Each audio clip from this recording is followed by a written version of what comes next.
But if you have to choose between winning the UCL or winning the EPL, and the context here is very important because you haven't won the EPL, is it in 30 years? I don't know, 20 years, 30 years? 20 years. 20 years. Okay, sorry. Sometimes this thing seems so long.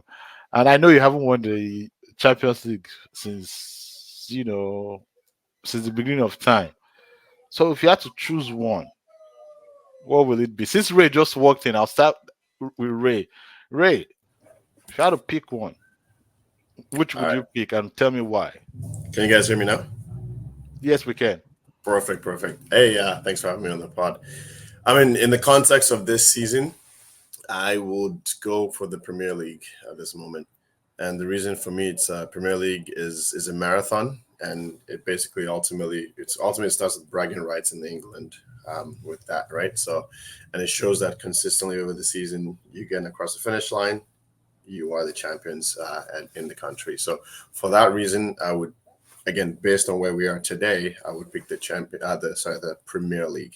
Champions League, yes. On ultimately, anyone within that sort of bracket of quality of teams can fluke the Champions League, in my opinion, but you can't fluke the Premier League. So I'll take the Premier League for that reason. At this point where we are, see where things go in a couple of years, and might have a different conversation. Interesting. I think Ray is being too objective. Is being too he's being too, he's being too objective.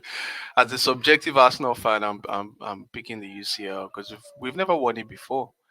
We've never won it before. It's a very difficult tournament to win. And it's so annoying because you have to show more pedigree to win the league. Like Ray just said, you can't fluke the league. You have to be the best team in the country to win the league. It's a marathon over a stretch of 38 games. But the Champions League doesn't care if you have the best team. You look at a Chelsea team that won it in 2012. that team was like a lot of Chelsea fans were frustrated that season. They had sacked their manager, like they were a bit all over the place, and those guys came back and won. Like Chelsea won again with Kai Havertz leading the line. Not that Kai is bad. I'm just saying, like they didn't win it with you know, Drogba leading the line for them when they won it the second time, or maybe some top striker, right? So it's a difficult tournament to win. We've never done it. Look at all the pain we've actually been through trying to get that European pedigree, and you don't have it until you have it, right? So we need European pedigree. We already established in England, and luckily for what Ateta has been able to do in the last 3 to 4 years is brought us back to the table. We are now a big team again. We are back to the top, and I think if things go to plan without any surprises or bad planning or shocking exits, I think Arsenal will win the Premier League in the next year or two, or in the next 2 to 3 years. I think that Premier League title will land. But the Champions League, there are no guarantees. You can be the best team in Europe and still not win it. So it's very frustrating. So I'll take that all day. Yeah, for me it would be UCL. Like Saliba said, we haven't won this competition in God knows. Arsenal has been existent for over 100 years, you know, and you're talking to other people and say, "Where's your UCL?" And the person like, "Oh, damn it, not this trophy again." You know, for the Premier League, the way our season is going, the trajectory we are currently on, at some point, Arsenal will win the Premier League again. But you see that Champions League, that so ever elusive Champions League. I need a star on the badge. This badge, I need one star on it. You know, at least let's start from there first. So for the league itself, I mean, if we don't win it this season, next year we'll go again, and I'm pretty sure we'll be in a better position based off of what I've been seeing in the last 5 years. The way Ateta has taken the team from scraps to now competing, to now going places. At some point, we would win the league, but you see that Champions League is only going to get harder. And I'd rather, and like I said, knockout competitions don't care about form. Just be good on that day, right? League form, yes, but knockout football, just be good on that day, and that's it. No one cares whether you're in good form or not. No one cares what your position in the league. Yes, I mean, but you know, come Wembley, I want to be seeing Arsenal against one other team. And whoever is clip this. If we, by any means, shape, or form, get to Wembley, we're doing it. Because Wembley is like second Emirates. Go and check. Just go and check But it. we just don't want you guys to miss out on greatness, right? So that's why we're trying to Exactly.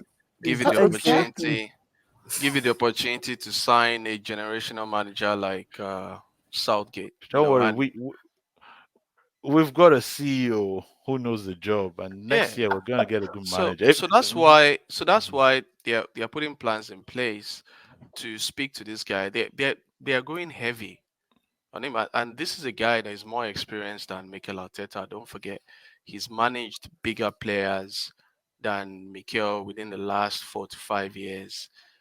He's been able to bring England together. He's been able to qualify them La- for la- latter Ladies and stages. gentlemen, I No, think no, this podcast has now no, no, turned to a trolling session. no, no, no. Like We spent over an hour.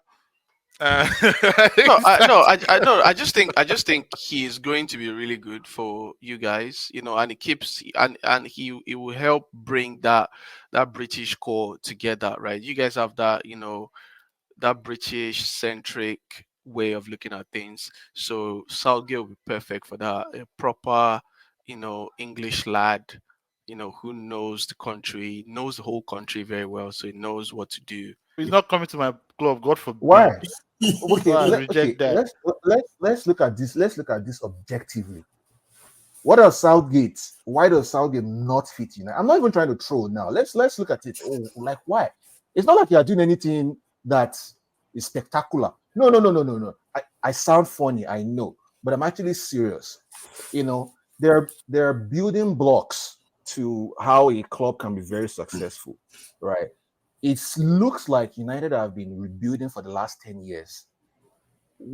You bring in Southgate, it's just like, okay, you just want to start the rebuilding process. But where is United right now in their rebuilding process that's going to give you the right to reject someone like Southgate? So let me answer your question in a very simple way, right?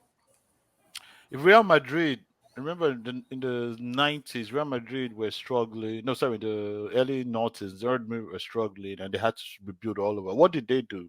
Did they go and start hiring any Johnny Come Lucas just hired to manage the club? No. They were always looking at the best managers. They were still trying to sign the best players. And how did Liverpool and Real Madrid get back?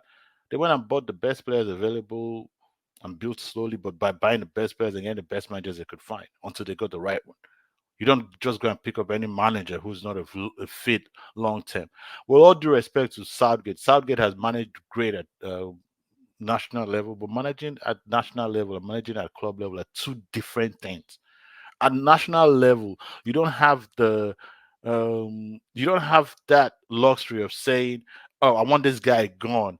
And so, how am I going to replace him? Like you just talked about, oh, you've let Rice go. So, because you let Rice go, you have to replace him with three players and you have to manage the wages of three other players. No, at national level, all the simple, oh, Kevin is here. So, I'm dropping Calvin Phillips. All it takes is I'm going to call Calvin Phillips. Sorry, but you're no longer welcome. I'm sorry for that.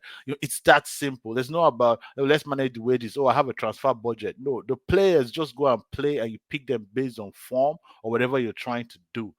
At club level, we have to build everything. You have to build a team. You have to make decisions like the one Ateta made where he went, oh, I'm letting David Luiz go and all of that. You have to do all these things and keep a club cohesive. It is not the same. Then Manchester United is a pressure cooker of a club. Apart from having been in the state that they are right now, that they have to start all over. There's always a lot of pressure on Manchester United manager. Manchester United is not Arsenal, with all due respect. They're not Man City. They're not Liverpool. They're not Chelsea. They're the club that even when they're doing well or not, they will always be in the headlines. It's the same way Real Madrid is. It's the same way Bayern is. That look at what's going on with Bayern now. How Bayern is firing managers and stuff like that. So even if Manchester United struggles for the next few years, going to hire Southgate would be like going to hire Moyes. Where is the pedigree in Moyes, in Southgate?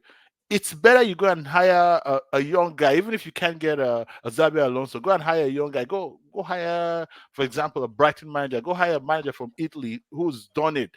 Then go pick up someone who you know you're taking a very big risk with. Arsenal were able to hire Arteta because Arsenal is not Manchester United, with all due respect. Arsenal were already at the bottom of their Arteta. Their fans had already given up. The club were going, okay, look, we're going to go and hire Young, and we're going to build Young all over again. But the pressure in Arsenal, and I mean pressure, I'm talking about the outside pressure, the press pressure, it's not the same as Manchester United. It's actually not the same as any club in England. So you bring in this guy, they want him to win the league next year. Nobody's going to say win the league in 3 years. If you spend 200 million, they remind you spent 200 million. Nobody's going to say they're rebuilding the club. These are facts with Manchester United. So you need a guy who is larger than life, who can withstand all of this and not wilt under the pressure. I don't think that's Southgate.